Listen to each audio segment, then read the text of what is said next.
আমার, 1 নম্বরে তোমরা বন্দেগী করবে আমার, 1 নম্বরে তোমরা আদেশ নির্দেশ মানবা আমার। এরে বান্দা 1 নম্বরে আমি আল্লাহর আদেশ নির্দেশ মানার পর ইল্লা ইয়া ওয়া বিল ওয়ালিদাইনি ইহসানা, এরে বান্দা 2 নম্বরে তোমরা তোমাদের মা বাবার সেবা করো, তোমার মা বাবার যত্ন করো, মা বাবাকে দেখাশোনা করো, মা বাবাকে কষ্ট দিও না। কথা আমার নাকি আল্লাহর?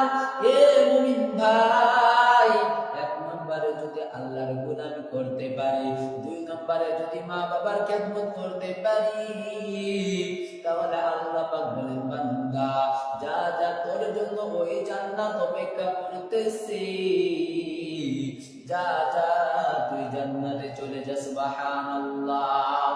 মায়ের দোয়া লও হে মুমিন, মায়ের দোয়া লও, মায়ের দোয়া লও হে মুমিন, মায়ের দোয়া লও। বিপদে পড়বে না তুমি যখন যেথায় যাও, বিপদে পড়বে না তুমি যখন যেথায় যাও। মায়ের দোয়া লও হে মুমিন, মায়ের দোয়া লও, মায়ের দোয়া লও হে মুমিন, মায়ের দোয়া লও। ও যুবক,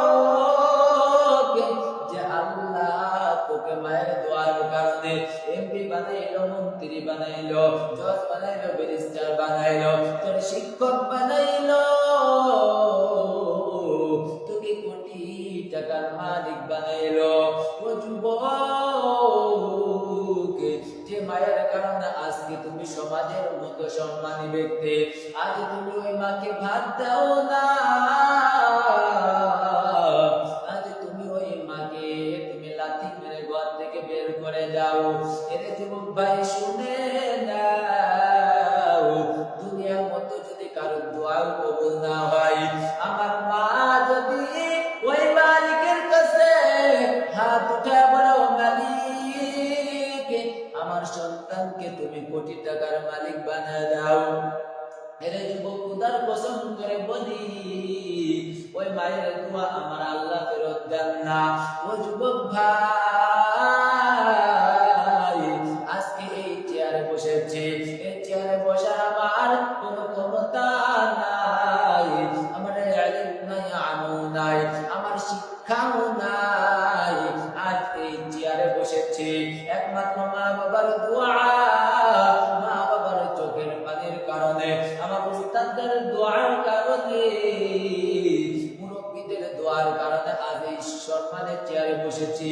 এর যুবক ভাই, যে মায়ের দোয়ার কারণে আজ তুমি এত উপরে, তোমাকে দুনিয়ার মানুষ সম্মান করে, দুনিয়ার মানুষ ইজ্জত দেয়, তোমার কোটি টাকার মালিক হয়ে গেছো, কোটি টাকার বাড়ি আছে, কোটি টাকার অর্থ সম্পদ আছে।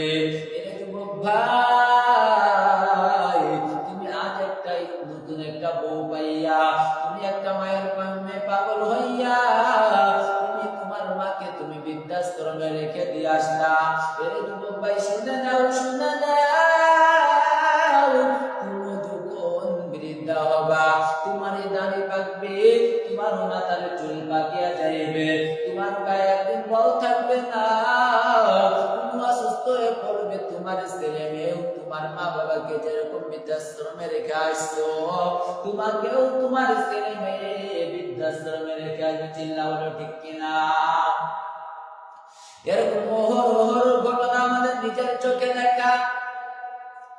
সন্তান বাবাকে বৃদ্ধাশ্রমে রাখে আসে, কিছুদিন পর ওই বাবা এসে বলে হুজুর, আমার বাবাকে বৃদ্ধাশ্রমে রেখে আসছিলাম, আমার মাকে বৃদ্ধাশ্রমে রেখে আসছি, ও হুজুর আজ আমার সবই আছে, আমার সন্তান আমাকে লাথি মেরে ঘর থেকে বের করে দিয়েছে, আমার কোটি টাকার মাল নষ্ট করে ফেলতেছে। হুজুর কথা শুনে না, মেয়ে কথা শুনে না, মেয়ে বেহায়ার মতো চলাফেরা করে। ও হুজুর, একটু দোয়া করেন যেন সন্তানেরা কথা শুনে।